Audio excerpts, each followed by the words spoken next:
허락하신 하나님의 말씀은 빌립보서 1장 12절로 21절까지의 말씀입니다.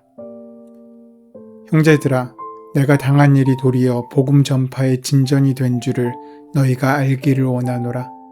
이러므로 나의 매임이 그리스도 안에서 모든 시위대 안과 그 밖의 모든 사람에게 나타났으니 형제 중 다수가 나의 매임으로 말미암아 주 안에서 신뢰함으로 겁없이 하나님의 말씀을 더욱 담대히 전하게 되었느니라.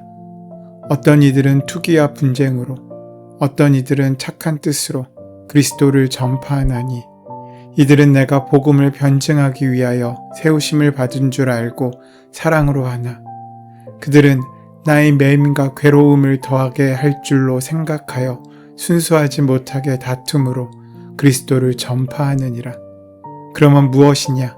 거칠애로 하나 참으로 하나 무슨 방도로 하든지 전파되는 것은 그리스도니 이로써 나는 기뻐하고 또한 기뻐하리라. 이것이 너희의 간구와 예수 그리스도의 성령의 도우심으로 나를 구원에 이르게 할 줄 아는 고로 나의 간절한 기대와 소망을 따라 아무 일에든지 부끄러워하지 아니하고 지금도 전과 같이 온전히 담대하여 살든지 죽든지 내 몸에서 그리스도가 존귀하게 되게 하려 하나니 이는 내게 사는 것이 그리스도니 죽는 것도 유익함이라.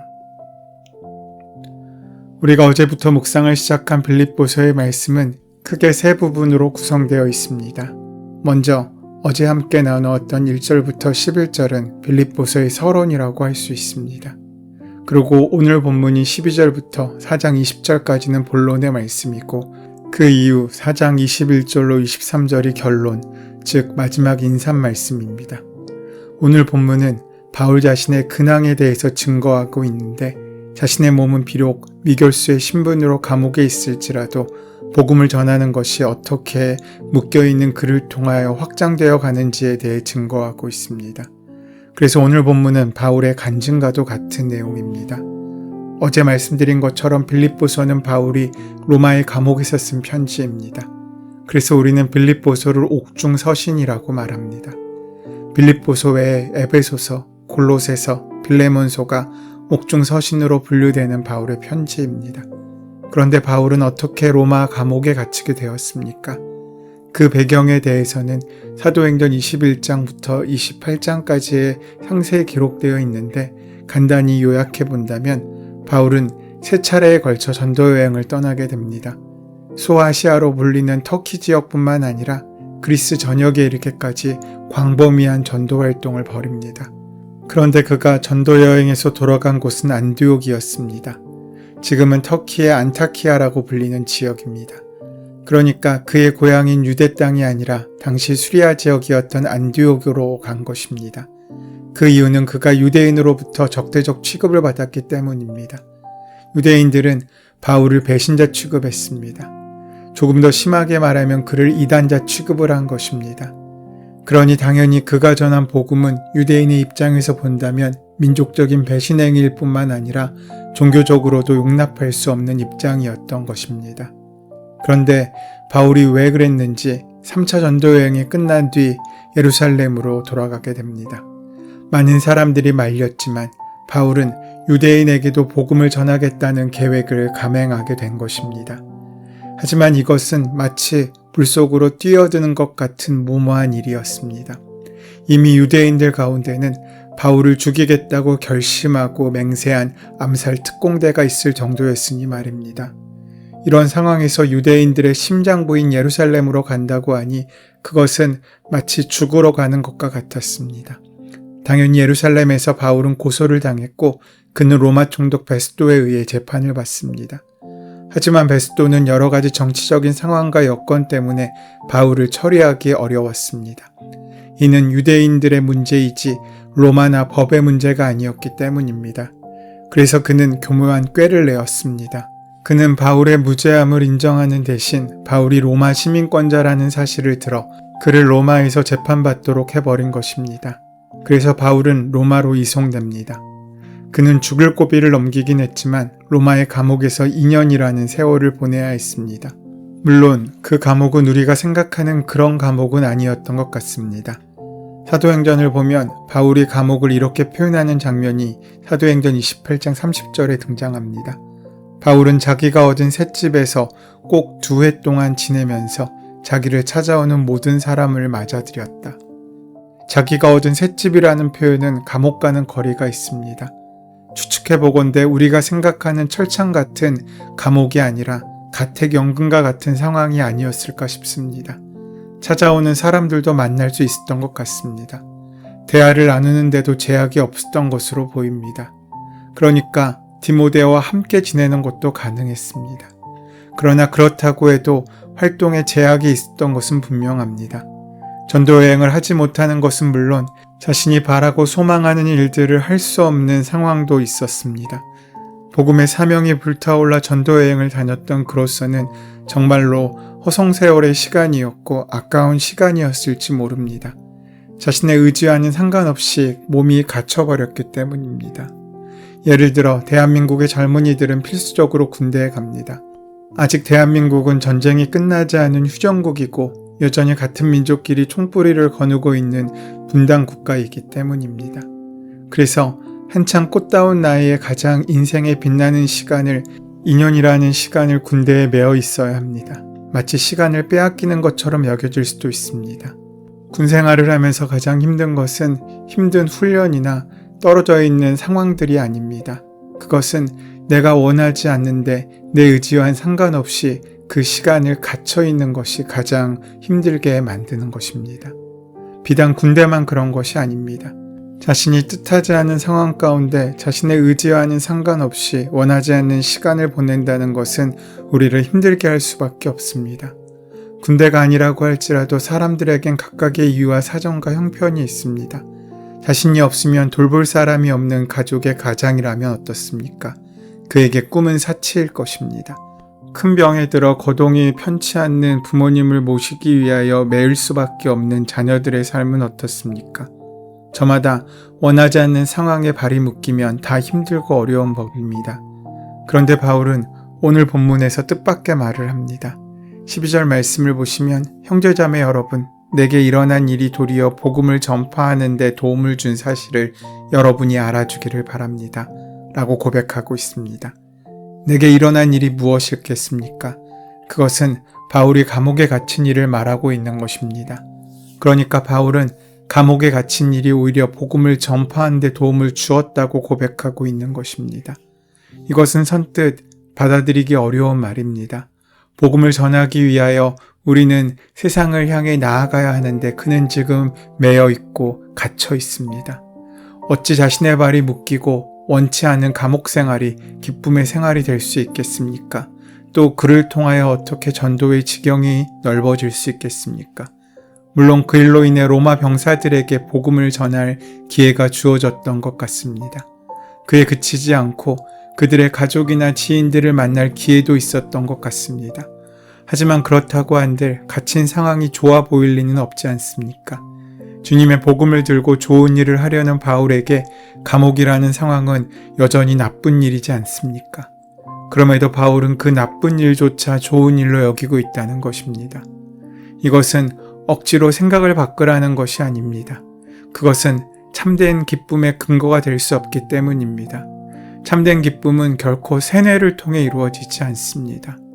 역사를 보면 가진 자들, 지배자들은 그렇게 얘기합니다.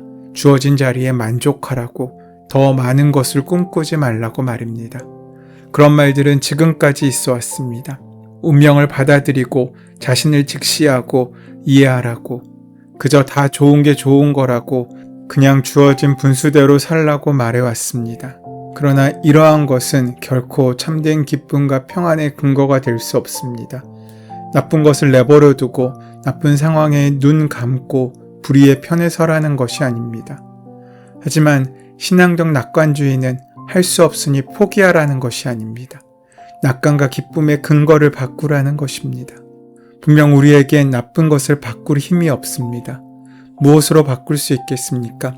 기껏해서 나쁜 것을 나쁜 것으로 복수하는 일밖에 없습니다. 하지만 성경은 선으로 악을 이기라고 말씀하셨지 악으로 악을 이기라고 말씀하지 않았습니다. 결국 그럼을 통하여 감옥에 또다시 갇히는 것은 나 자신입니다. 그것은 결코 좋은 해결 방안일 수 없습니다. 중요한 것은 좋은 생각은 참는 것이 아니라 나쁜 것을 바꿀 수 있는 근거가 내가 아닌 하나님께 있음을 인정하고 나아가는 것입니다. 세상을 바꿀 수 있는, 지금의 내 상황을 바꿀 수 있는, 내 미래를 바꿀 수 있는 힘이 지금 바로 나의 생각과 나의 믿음을 통해서 허락되기 때문이라는 것입니다. 남을 위해서 좋은 생각을 하라는 것이 아닙니다. 남을 봐주고 조용히 지내기 위해서 좋은 생각을 하라는 것이 아닙니다. 오직 먼저 나를 바꾸고 내 주위를 바꾸고 내 미래를 바꾸기 위해 선한 것을 기억하고 하늘의 것을 생각하라는 것입니다. 우리는 돈도 권력도 재능도 없습니다. 그러나 우리에게는 우리만이 가진 유일한 힘이 있습니다. 그것은 생각의 힘이고 믿음의 힘입니다. 이 힘이 어떤 것인지 아십니까? 바로 내 마음의 감옥으로부터 우리를 해방시켜주는 힘입니다. 지금 우리를 힘들게 하는 것이 무엇입니까? 우리가 하고자 하는 일, 우리가 얻고자 하는 것, 당연히 얻어야 할 것을 못 얻을 때 우리는 힘들고 어렵습니다. 하지만 기억해야 할 것은 세상에 당연한 것은 없다는 것입니다. 그런데 우리는 우리도 모르는 사이에 당연한 것들에 대한 틀을 갖게 됩니다. 우리는 상대방이 내가 원하는 대로 움직이지 않을 때 짜증을 냅니다. 내가 원하는 대답이 나오지 않으면 화가 납니다. 하지만 왜 상대방이 내 마음대로 움직여야 합니까? 나도 그의 마음처럼 움직여주지 않지 않으면서 말입니다. 우리는 부모님의 보살핌을 당연히 여깁니다. 하지만 그것이 우리에게 당연한 것일 수 있습니까? 부모님은 나에게 사랑을 제공해야 하고 완벽히 나를 보살펴줘야 합니까? 그것이 너무 당연한 일입니까? 모든 사람들이 나를 좋아해야 하고 내가 원하는 것은 다 얻어야 하고 내가 꿈꿔야 하는 것은 이루어져야 하며 나는 늘 기쁘고 행복한 삶을 살아야 합니까? 이런 데서 우리는 공평을 찾습니다. 왜 나는 이런 것이 없냐고 외치면서 공평하지 않은 세상을 탓합니다. 그러면서 하나님을 탓하게 됩니다. 그런데 생각해 보십시오. 그런 것들이 당연한 일입니까? 내가 가는 길은 다 잘 되어야 합니까? 내가 걷는 길에는 장애물이 있으면 안 됩니까? 왜 뭐든 당연한 것으로 여기게 됩니까? 그런 당연함이 우리 마음을 감옥으로 만들어 버립니다. 그래서 감사하기보다는 불평하게 만들고 기뻐하기보다는 불행하게 만듭니다. 그러한 당연함이 깨지면 우리는 더욱 괴로워지고 힘들어집니다. 하지만 기억해야 할 것은 당연한 것은 없다는 것입니다. 내가 원하는 것을 얻을 때도 있지만 그렇지 못할 때도 있습니다. 하지만 그것을 허락하시는 하나님은 언제나 나와 함께 하십니다. 얻었을 때 감사하고 못 얻으면 또 얻기 위해서 일어서면 됩니다. 나를 좋아하는 사람이 있을 수도 있고 싫어하는 사람도 있을 수 있습니다. 세상 사람들이 다 나를 좋아해야 한다는 당연함은 결코 있을 수 없습니다.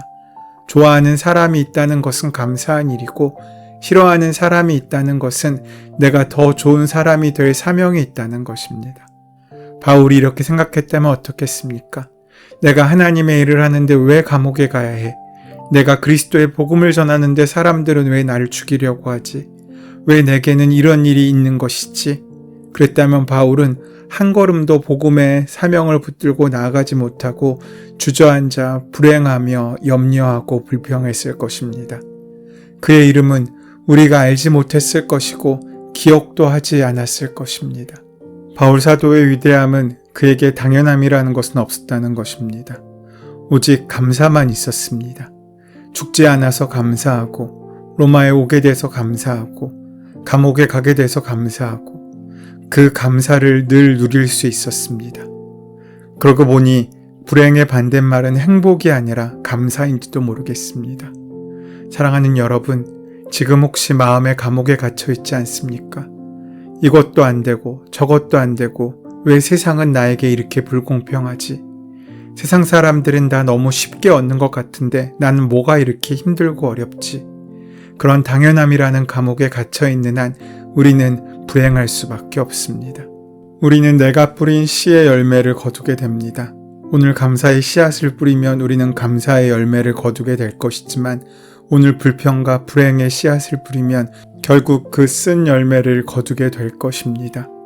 오직 살든지 죽든지 그 모든 것이 주님의 뜻이라는 인정함을 통하여 어떠한 처지에도 내가 할 수 있는 일을 선포하고 나아가며 늘 기쁘고 감사함으로 받게 될 때 우리의 죽음도 유익함이 되는 오늘 바울 사도의 귀한 은혜의 지경까지 이르게 될 것입니다. 그 은혜를 다 만나고 누리시는 저와 여러분의 하루 되시기를 소원하고 축원합니다. 은혜의 주님, 우리의 삶의 자리에서 영과 진리로 예배하는 삶을 살게 하여 주시옵소서. 어려움을 만나도 함께 하시는 주님을 의지하여 매일 기쁘게 오늘 하루를 살 수 있도록 인도하여 주시옵소서. 예수님의 이름으로 기도드립니다. 아멘. 이제 오늘 이 아침 우리에게 허락하신 본문의 말씀이 오늘 나에게 주시는 하나님의 말씀으로 만나지기 위하여 본문의 말씀을 깊이 묵상하시고 함께 기도하는 시간 가지도록 하겠습니다. 함께 기도합니다.